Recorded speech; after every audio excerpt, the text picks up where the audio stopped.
Well, hi everyone. Welcome to Dementia Chats. I'm Lori La Bey, the host and founder of Dementia Chats and Alzheimer Speaks. I'm also the daughter of a mother who had dementia for 30 years. And today I'm really excited to have our panel of guests with us who all have dementia. We're going to be talking about the stigma and the look of dementia and how do we stop people from having perceived really long beliefs that aren't true. How do we shift that and help them be more accepting and more tolerant of what this disease really is, what it looks like, how it feels, and how it affects not just the individual diagnosed but their families and their communities at large. So before we start our conversation, I'm just going to have everybody introduce themselves. And Paulan, if you wouldn't mind kicking it off for us. Sure. My name is Paulan Gordon. I was diagnosed, it's been 6 years now, with vascular dementia. I'm an advocate. I am involved with Dementia Mentors and Dementia Action Alliance, and that's about it for me. Great. Thank you. Harry?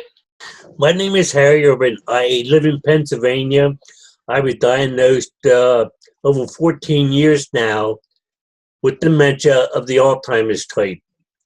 I spent the last 14 years trying to raise dementia awareness.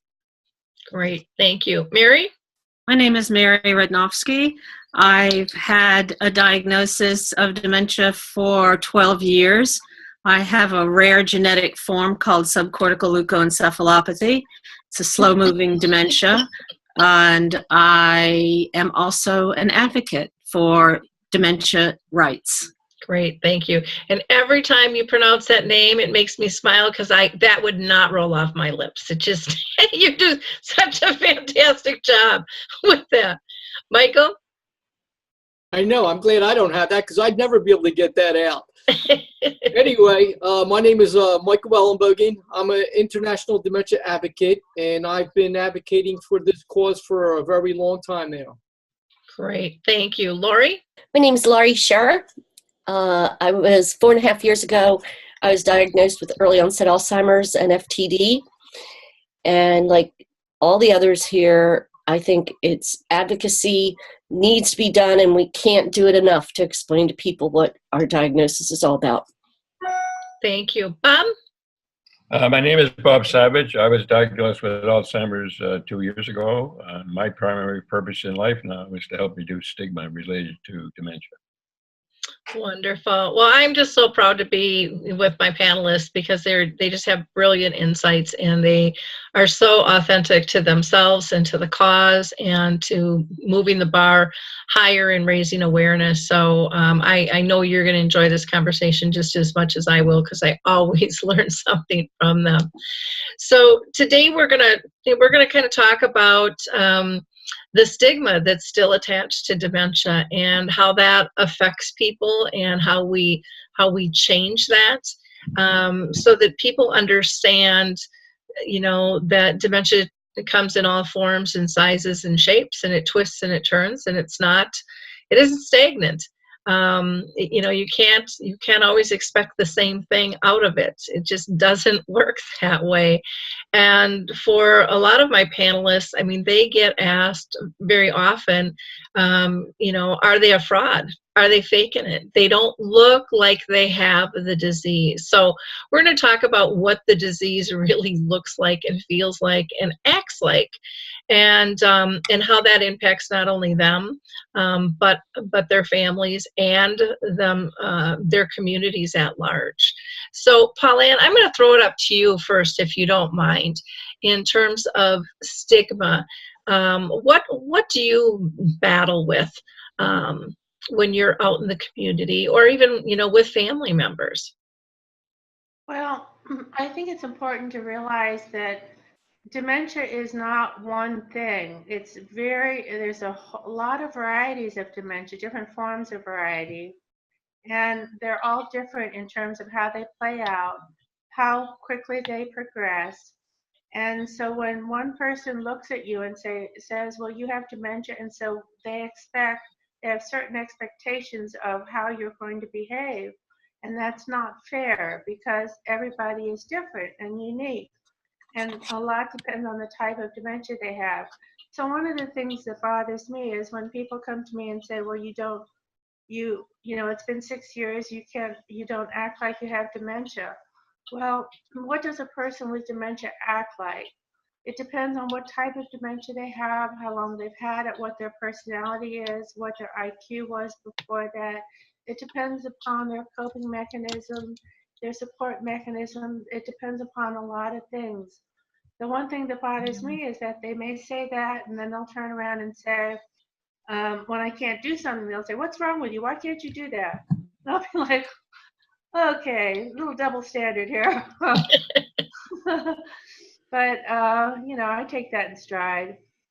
But I think a lot of it is just educating people. And the important thing to realize that we want to get out is that there's hope, and that once you're diagnosed with dementia, it's not the end of the road, and you're not going to just decline and be done in a couple of years. And when people say that, deny that a person who is functioning well with dementia has dementia, you're denying people that hope. You're saying that it's not possible to live well with dementia. And that's a really bad thing, to deny people that hope. Yeah, almost like you don't have the right. You don't have the right to act like that. You know, Right. you have this, so this has to be, you know, you have to act like this.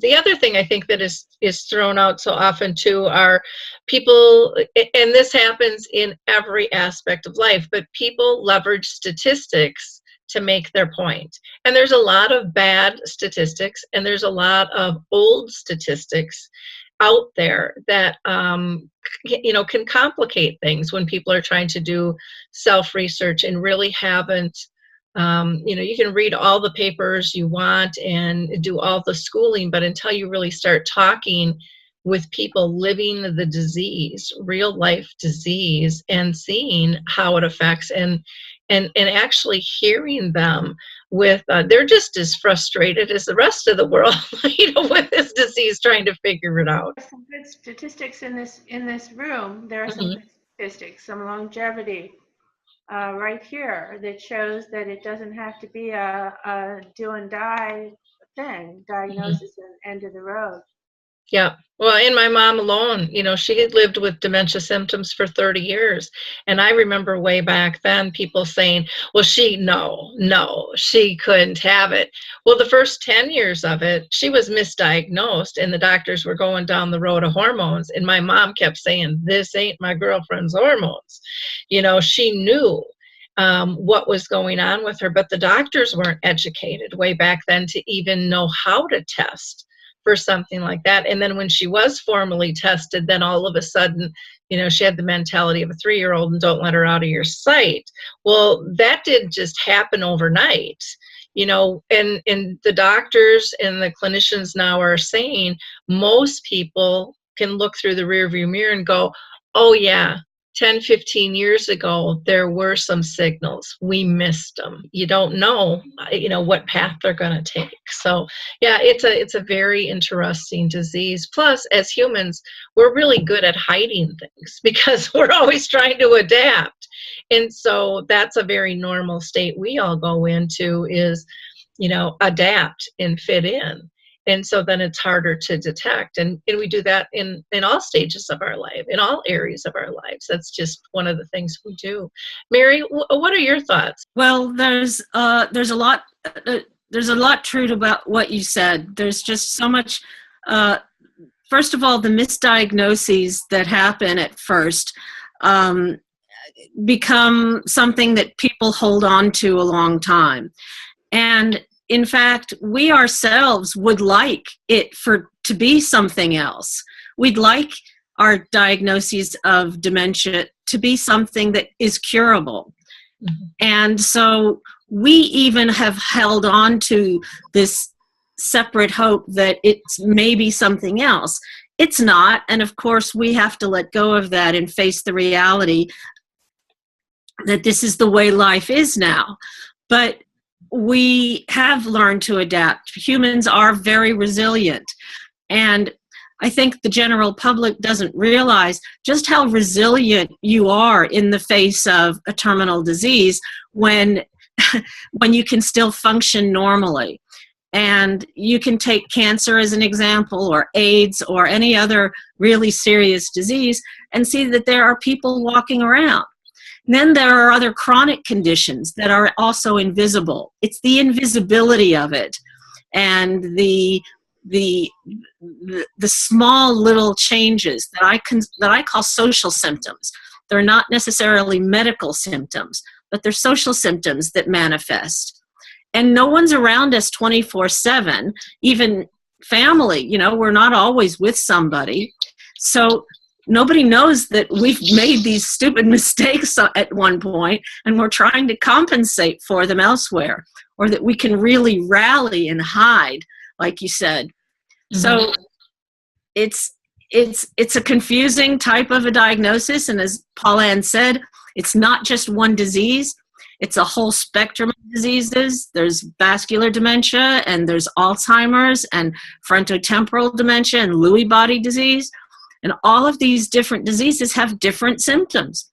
So, can you give us, our audience, just an idea of when you mentioned social aspects? Can you give a couple of examples for people to understand that a little better? Yeah, I call them social symptoms. Mm-hmm. And I think we've all experienced them, and maybe we see them in others. We don't always see them in ourselves. Sometimes it's crying easily.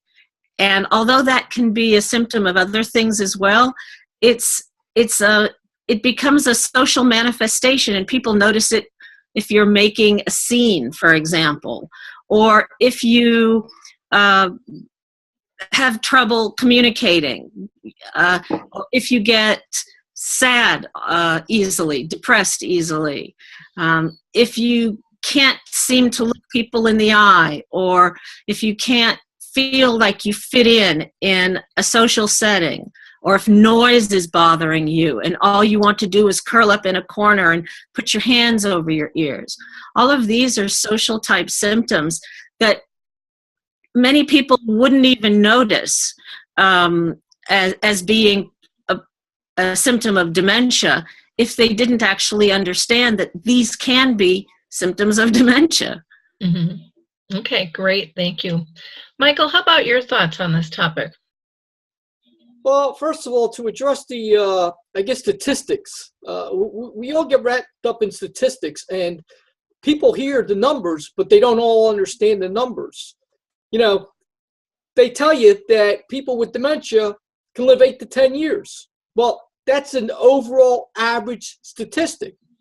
That means that some people could die 1 and 2 years, and that also means that somebody can live 20 to 21 years. So the problem you have is people don't understand those things, and what they tend to think they know comes back to bite us, unfortunately. And I think it's up to people like us to try to explain to them that that is an average number, and it does not mean that that's the number that people will live. The other thing you have is they're all numbers. They're numbers that were decided 15, 20 years ago. Well, as we are now learning, we're starting to understand that dementia is something that starts out 30 years in advance now. And we're also getting better at picking those things out and understanding that people have it much earlier. So as we get better at it, we're going to start to see that those numbers are going to change. And what they were saying that was, 8 to 10 years ago is probably now going to be a lot longer. But again, as time goes on and the science gets better, those numbers are going to become better. So I think it's important to realize that as time goes on, things will change. And that's what I think we need to let people understand. As far as the topic, I think you have a couple different flavors out there. You got people who mean good, who don't quite understand the disease. And when they talk to you, some of them are trying to make you feel better, and they'll say things that they think they're trying to do good by making those comments. In reality, they're harm to us, or they make us feel bad. So, you know, you have to deal with those people differently. Those people, I think you want to try to educate, and you try to want to reach out to them. And personally, I like to reach out to them privately rather than to try to do it in public forum. And I want to try to educate them differently, because I find when you try to reach out to people in the public forum, they're not always as accepting, because they don't want to feel sometimes that they're being put down, or they think they're being put down. Not that you're trying to do it that way, or sometimes we come across the wrong way. And then I find you have the people out there who, I call them debaters. They just love to start things, and they have really no intention of wanting to learn. And those are the people that I don't even bother to try to educate. To me, there's no hope for them. And I see a lot of them. I mean, you can just look online at, you know, people attacking me out there saying, you know, I don't have Alzheimer's, or they try to tie in by doing a review on my book, and they say all these different things about me, and they try to show that they're doing it in a positive way, but they're really attacking you out there. You know what? You got to let people like that just do their thing, and sadly to say, there's always going to be people out there to do that. And when you're in the public eye, sadly to say, you got to deal with that. You really do. If you can't deal with it, my only advice is get yourself out of the public eye, because you're always going to have idiots out there, and that's exactly what they are. And, you know, sadly to say, you have to live with it if you're going to be doing this kind of thing out there. Well, and I think part of it is it's gotten so easy to say something negative about someone with no consequences.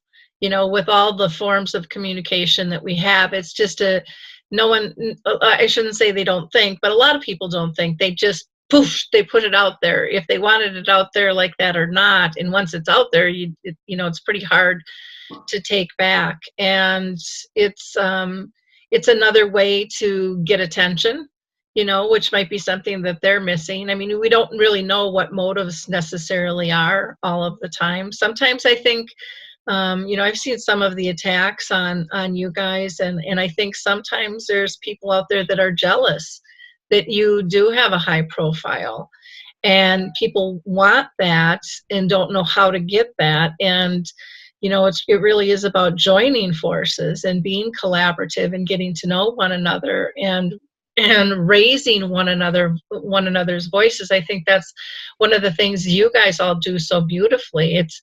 It's never just about you. It's about all of you. You know, it's the bigger picture out there. And some people don't know how to do that. And get frustrated, because I think some of them are really trying, but just they don't know how. And I know many of you are mentoring people as well, and sometimes people have to ask for help, you know, because we don't always know who needs what from us. And everybody's lives are really busy as well. So there can be so many different layers of that out there. And I think, you know, when you said if it's getting to you to kind of get out of it, I mean, I know there's been times where it's like, okay, I'm out of here. That's it. I've had enough, you know, and then I throw my little fit, you know, personally to myself, and then I get back on the horse and go, okay, you're riding this way. This is your path. You know, this is what you're supposed to be doing. But every now and then I just need to like let that frustration out of my body. If it's a scream or a cry, or, you know, just a break from things for a little bit. That's what I have to do to take care of me, to not harbor that, not to let those critics get inside my head. I got enough little critics inside my head beating me up that I got to control without letting outsiders in, you know. And I think that is something that is, I think most people struggle with, is that self-doubt, and listening to those seeds. And it gets it's hard when your integrity and your person, you feel is being attacked. And, there's that saying that, whatever any of us is saying, to someone really isn't about them. It's more about the person who's saying it. And so sometimes we just have to hold that mirror up and reflect it back at them and let it bounce off us. But I know it's a lot easier said than done. Paulan, you had a comment? I just wanted to say that, as I look at it and I think about it, I think I have some empathy for some of the people who make these comments, because I think what's happening is they have experience with people in their lives that have dementia that are not performing well, that are doing poorly, and have not done well and have succumbed to the disease very quickly. And I think that that's their experience, and they're very jealous and maybe frustrated that their loved ones have not experienced the same thing that they're seeing others having experienced. So I try to acknowledge that and kind of take that in stride, if you know what I mean. I think that's a good thing to keep in mind. And it might be somebody who, it might not even be dementia related. It might be just a person who does not trust people for whatever reason in their life. Maybe they've never had people in their life that they could trust. And so they're just cynical of what anyone else is saying, and we see and we hear that more and more in the news, from people's history, how they've been treated in the past. And when we were talking offline, I know, Mary, you had talked about, one of the hardest things to do is to let go of long-term beliefs. And that's a big shift. We had talked about, we've had this conversation before, and but there's always new people who are listening. Just kind of like when I do my radio show and my intro, I know some people are like, oh, Laurie, do you have to say that? But there are new people that still need to hear it. What's your purpose and why you're doing what it is you're doing, and the effect of the collaboration. To me, I think is really important, because we never know who's listening, especially in this day with social media. I mean, anything we put out there, who hasn't been shocked to hear from somebody, across the world that has listened, or gotten a call or an email from somebody saying what you wrote was impactful. I think we've all experienced that, and you just kind of scratch your head and go, how'd they even get it? And we don't know the impact. We don't really truly understand the ripple effect of our voices and our words and our presence. And I think we have to take that even more to heart, how easy it is to communicate, and just keep beating the pavement with what you truly believe in, and let that stand on its own, because others come to your defense too. I think everyone here has a tribe that would surround them in 2 seconds if somebody was being attacked. And not that you want them to go to war for you and things like that, but just knowing sometimes that you're not crazy, and that what you're doing is doing good and is meaningful. Bob, you had your hand up. What I found is that within 2 days after I got my diagnosis, I realized what it was like to be stigmatized. Mm-hmm. Immediately, the fact that I had Alzheimer's, people started to talk to me slower. They started to, and one day I'm this guy, the next day I'm that guy, right? And it just shows how pervasive this whole stigma is against dementia. And it's so powerful. And most people, and it relates very closely to fear. And so fear and the stigmatization together, when they're relating with us, there's that combination, and they're very uneasy. They're not quite sure how to handle it. And I've found that as soon as I was stigmatized, I could tell a person who cared. who really came to me and really was concerned, or somebody who comes that has this fake idea of how they should talk to me, be calm, be peaceful, and all that sort of stuff. And so I've been spending a lot of time, I live here in assisted living, and there are some nurses and CNAs, and I've been observing, and these are people who are well trained, but I've been observing the people who work here who have access to individuals with dementia in a very comfortable way. And I've also experimented with people who are really in the advanced stages. And I'll go up to them, and there's one particular woman who's only 40, and I really feel bad for her. But I went up, and it's always a risk because you never know what the reaction is going to be. But I just held her hand, and she has the most beautiful eyes. So I said, "You have the most beautiful eyes." And I felt a little twitch in the hand. And I said, "You must have been a wonderful looking young girl." And I really felt the twitch. And I saw a smile. That was the connection I had. Now, I've been able, but 80% of the time, to go over and have some communication with her, right? Sometimes it's not possible. So it's really, how do you, I'm talking now in a working condition in society would be wonderful. How can you train people to get beyond the stigma and the fear and have really concern for that particular individual? It's a big challenge. Mm-hmm. Challenge. Yep, I agree. Michael, did you have a comment too? Yes, Lori, you had said how hard it was to get rid of things once they're out there. And I will tell you, I made the foolish mistake a little while ago to actually get involved with somebody who made a stupid comment about me. And I got to tell you, we live in a country where we have free speech, which is great. I mean, and we should all be very happy about that. But with that, unfortunately, means that people can make any kind of comment that they want about you. Mm-hmm. So I took it to a level where I actually tried to get something removed from a website because I didn't like what was said.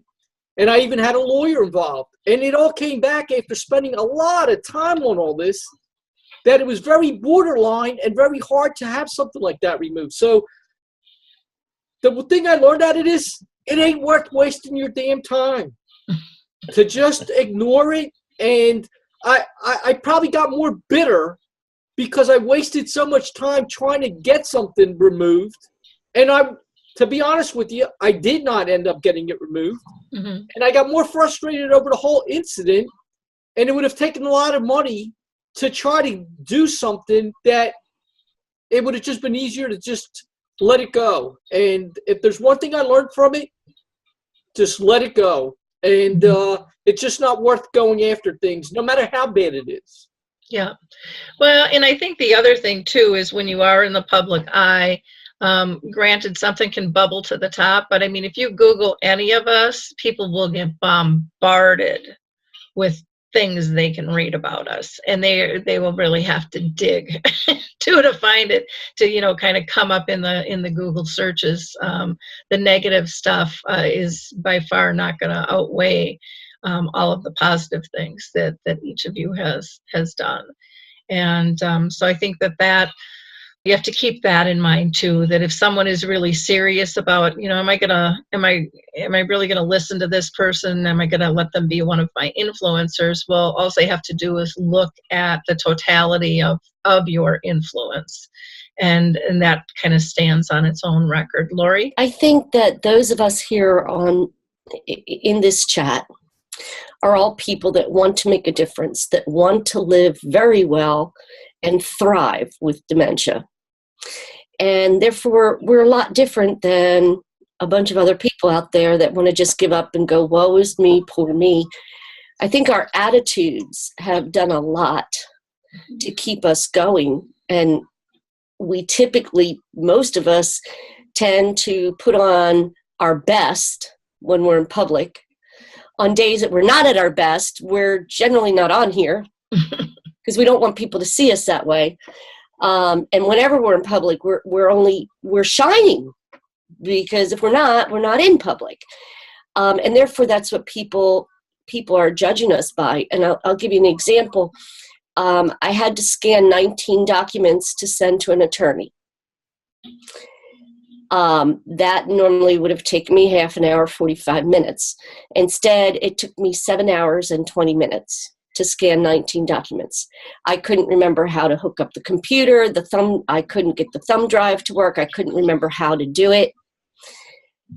And my sister said to me, "Oh, you got it done." Yeah, I did. But, and we do tend to focus on the positive of I did it. And we don't let people outside of our direct lives see, yeah, I did it, but it took me 7 hours and 20 minutes to do a 45-minute job. We focus on the I did it. And that's what sets us apart. And therefore, people aren't used to seeing people like us that are self-motivated, that strive to be better and get things done on our own. The attitude is so important in dealing with this. I also think people in care facilities or people that are just generally depressed are going to tend to come off being not nearly as well as we are, just because the depression is convincing them that they can't do things, that they're useless. I saw it in my mother-in-law when she was in a care facility. She actually used her dementia to pull into a shell because she was so unhappy. She didn't want to deal with her current environment. So by allowing her dementia to take over, she went back to a happy place. Yeah. And that's kind of where they want to be based on what's happening in their life right then, I believe. Mm-hmm. So that's, I think we have a very unique group, a very unique community in our dementia friends, in our dementia family that we have. We're just not ready to give up, and that makes a big difference. Yeah. Well, and I think, one of the things that I hear from people is just how you guys support one another. And, when they join the group, no matter if, what group it is, if it's Harry's, Forget-Me-Nots or your Dementia Days group or whatever it is, they just feel so lifted.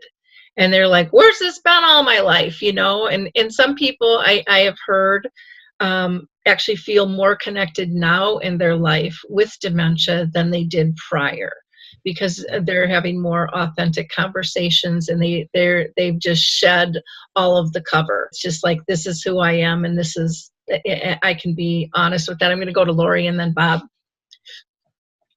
I think that's true to a point, in that I feel a lot more connected in a close bond. When you're working, you have friends for as long as you're working together. And you have associates. But in the dementia world that we have here, it is a strong bond, which I think really helps solidify us, but also makes it really hard when someone passes away. Mm-hmm. It's a two-edged sword where it really lifts us up, and we lift each other up, we care for each other, but then when somebody's gone, it's a very, very deep sorrow. I tell you, one of my happy moments was when I got to meet Harry. I mean, I met Harry in October of 2013. He was him and Robert Bowles, the first two people I met, and then oh my golly, you are real. I can touch you. It's a joy. We're so close. And then meeting Michael and Paulan and Mary, actually being face to face with each other. It's awesome to be that close, that when you see each other in person, you're like, oh, I can't stand this. It's just exciting. Cool. Bob? And then we'll go up to Harry. One of the things that we're experiencing, something similar to that, we have some support groups with people with early dementia, and how we've learned to trust each other, and how we enjoy our company, because we don't have to deal with all this other flack. We are very honest with each other. We know who we are. We have we are not on any defense of any type, and we laugh and we giggle and we're totally relaxed. It seems a little strange that you're sort of isolating yourself a bit from the rest of society, but we are anyway, in some shape or form. So I just want to make it how pleased I am. And we do a performance, the six of us, and each one of us has a weakness in our dementia, and we support each other as we present. And the bonding that comes from that and the impact that it has on the audience is so powerful, to see that there are actually people who are willing to speak publicly, who are willing to accept support for their weaknesses, and willing to let everybody know. Great. Harry, we got to hear from you. Got to hear from you, Harry. You know, I'm thinking now that am I part of the problem? Now why I say that is we are the big pretenders. Okay? And as you progress along your disease, you get better at it. Now, I do a lot of public speaking, but my audience is mostly newly diagnosed patients of dementia. Okay, I don't talk academics. I don't talk statistics, things like that, because they're unimportant to us. I talk about hope. Okay, I talk about, okay, you've been dealt this deadly disease, and in your mind, I'm going to die. So here's somebody standing up there talking, giving them hope. So somebody else that is not living this disease looks at you, and they look at their loved one that has the disease, and they say, he can't have it. You know, because I am only letting them see what I want them to see. Okay, now, I got into a conversation this week with the woman, and that's how she came across. And I wasn't angry with her because she was uninformed. She didn't know. But then when I started to explain to her, I no longer know my grandchildren. I can't recognize them. I don't know their names. I can't handle money because I can't tell the difference between $1 bill and a $5 bill. I no longer drive. And once I start explaining her the downside of this disease, they begin to understand. But do I want to speak to newly diagnosed patients about the downside of this disease? And my belief is no. I want to give them hope. They're going to learn. They're going to learn. Now, I don't walk around with rose-colored glasses on. I don't try to sugarcoat anything, but I don't go out of my way to say how bad it is. You know, because number one, that serves no purpose. You know, that just, it changes their attitude, and I want to change it to the good. But Harry, don't you talk about adapting? How do you give it? Exactly. That's what I focus on. You're living with disease, you're going to have this problem, you have to adapt to it. This is how I adapted to it. It may not work for you, but I can only give you a hint. You have to figure out if it's going to work for you or not. Because I think one of the things is that, to me, adaptation is really the key. We do it in all areas of our life all the time since we've been real little. We always want to fit in. We always, want to be like somebody else or achieve something. And we're constantly adapting. It might be money, it might be time, it might be skill sets, it might be resources, it might be our abilities, to have to break a task down differently, to feel independent. And I think if we can get that word out that, it really is about, adapting to make you still feel independent and worthy and connected. And that really is no different than what you've done all your life. It's just you're going to be applying it to different things. So if they have cancer, or even if they have allergies, you're going to adapt to your setting. You're going to adapt in different ways, so that you don't have symptoms, or you can try to avoid symptoms. And with dementia, sometimes, you are very lucky and skilled to be able to adapt. So it is invisible, but that's kind of everyone's goal, is to not have to show those things, and to, and I don't want to say that you're embarrassed of them and that's why you don't want to show them, but you still want to partake in different aspects of life. And, you don't want to just give everything up to the disease. And I think if we can get people to understand that a little bit more, I think we'll make a big, big difference for people. Bob? And then Michael? I'm sorry. I'm sorry, Bob, and then Michael. What I've learned is that there's really a strong sense of freedom to having this dementia. I'm 86 years old, and I could negotiate dying. But with the Alzheimer train coming, all these things that I was learned not to do, what to do, how to do, are all gone. And I'm completely free now to be who I am.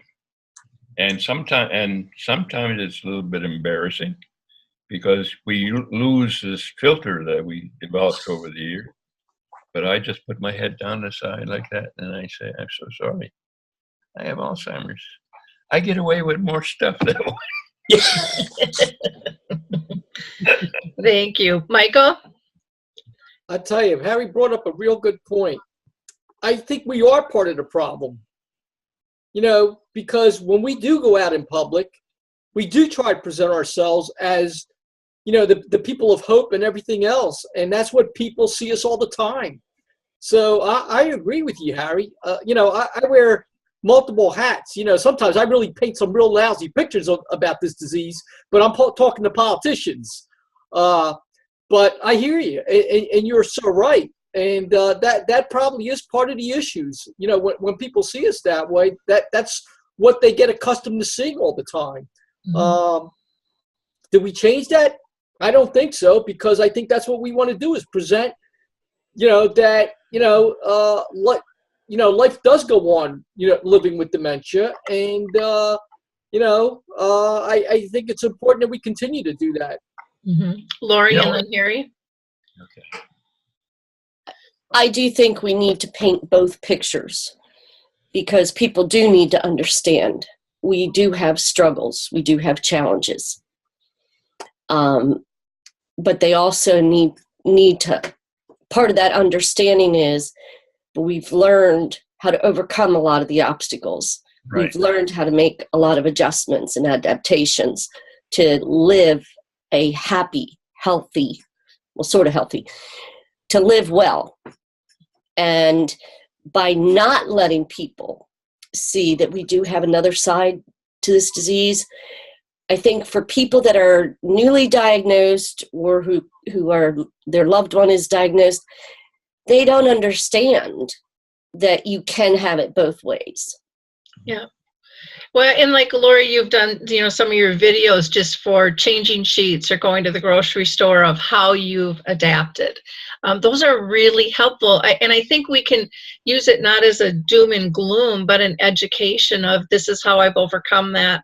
Will I be able to overcome this forever? Probably not as the disease progresses. But for now, I'm going to do everything I can to still be able to do what it is I want to do, and that empowers me. Harry, you had a comment, and then Bob. When we talk about adapting to this disease, there's two different sets. There's the person living with the disease. They have to adapt to the disease, but there's also the care partner. They have to adapt to this new person. Mm-hmm. Okay, like we have to make the adaptations of, I can't tie my shoes, so maybe it's better if I use loafers. Mm-hmm. Now that's a simple example, but the care partner has to adapt too, that they can't put expectations on us that we can no longer do.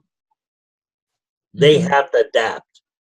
They have to accept the fact that I want to forget the mail. And it's not because I know it ticks you off, but I just things like that. So I think, and when we talk, we try to bring out the two different, use examples for both, so people know that when we say you have to adapt to the disease, it's not just us that has to adapt. Mm-hmm. It's everybody. Yeah. Bob, you had a comment? Yeah, whenever I speak in public, I always weave in somehow what my weaknesses are. I always try to balance the positive I'm showing, but also what I'm overcoming to be here, so that there's not that feeling that, oh, this guy, blah, blah. But I always weave in something about, like I have a small room that I live in, right? I've lost 30 things, and I swore people were stealing them. Found every damn one of them in my room. Mm-hmm. So I share stories like that so that people say, okay, he's saying it, but he has dementia, and he's living these experiences, so that I'm not out there skating on ice. Mm-hmm. Well, the other thing too with this whole, kind of putting up the facade and talking just about the good and appearing well is, I ran in that with my folks too, where I would go over and I would assist them before they would go out with their friends. And I would make sure that they were, groomed nicely, and my dad had money to pay the bill, and they would get together with their friends and they would reminisce, which they could do. And, my mom had dementia, my dad had brain cancer at the time. And then I would get really frustrated when they would come home and say, we've been invited to go to Texas. And I'm like, oh my gosh. I mean, they couldn't maneuver an airport or a trip if their life depended on it. But we had hidden that, and we didn't tell anybody. And so I was so angry at them, and I was projecting. It was like, why are they doing this? Because now I have to undo all this. I have to explain to my folks why this is not going to work. And then I had to sit back and go, well, it's your own dang fault, you idiots. People didn't know. People think everything looks fine. They talked fine. So there would be no reason for them to think any different. So if you want people to be more compassionate, then you have to show that. You have to be vulnerable, and you have to realize too that there's a lot of people out there that want to help, and they can't help when we don't let them know what we need. Just a real easy factor. Mary, you had a comment? Yeah. The fact is, we, in a way, in our new normal way, we are still fine. Mm-hmm. We will mess things up, and that's a risk we're willing to take. We're willing to risk misspeaking. We're willing to risk going into the wrong restroom. We're willing to risk going on the wrong plane. We're willing to risk things because we are still fine enough, because we still want to have a life worth living. Mm-hmm. And in order to do that, we have to project how we want to be, not necessarily how we feel. Right. And that's a way I think that we are subconsciously or intentionally keeping ourselves afloat while others are not necessarily doing as well. I think to challenge ourselves to try and accomplish things that we might fail at, I think is a very successful way of surviving, more than surviving, enjoying a fulfilling and meaningful life. And for me, it's very important that I not just be safe and quiet and out of risk somewhere. For me, having a life worth living is risking being criticized and being told that I'm a fake, or being told that I can't do something because I have dementia. And I'll try and say, well, I understand your concern about your liability or your risk or something, but if I want to take the risk, then that's my choice. And if I want to be out there and be subject to criticism, then that's my choice. I accept that sometimes it's not going to go right. But it's what makes life worth living for me. Yeah, Very well good put. point. Well, I think, as usual, I think this conversation was really valuable. I think you brought up a lot of good points and good insights, and hopefully those of you that are watching will share this with others and know that dementia has its twists and its turns, and as much as everyone diagnosed would like to be able to tell you at 9 o'clock, I'm not going to be able to do this, but at noon I will. You know, it doesn't work like that. It kind of happens when it happens. And you know, we need more acceptance. We need more tolerance. We need more compassion to, you know, just help one another out in this life we're living. And so, you know, the best way to do that is to come together, not try to tear one another down, but learn from each other's experience and find how we can support one another. And if we don't understand something, then ask, but ask in a kind, respectful fashion. You know, you don't need to attack to get an answer. But just engage in a respectful conversation to get educated. And while you're getting educated, I'm sure all of us will be learning something from you as well. Know that that's a two-way street, as it should be. Anybody have any last comments that they'd like to throw in? Okay. Well, with that, I guess we will go ahead and wrap up. Again, thank you all for participating, taking your time. I so appreciate this, and I really honor each one of you guys. I believe in your voices so strongly, and you are making a difference. So any naysayers, you know, just ignore them. Just let them hit the road running and go pick on someone else, because that's what they're going to do. And just know the work you're doing is valuable. So thank you.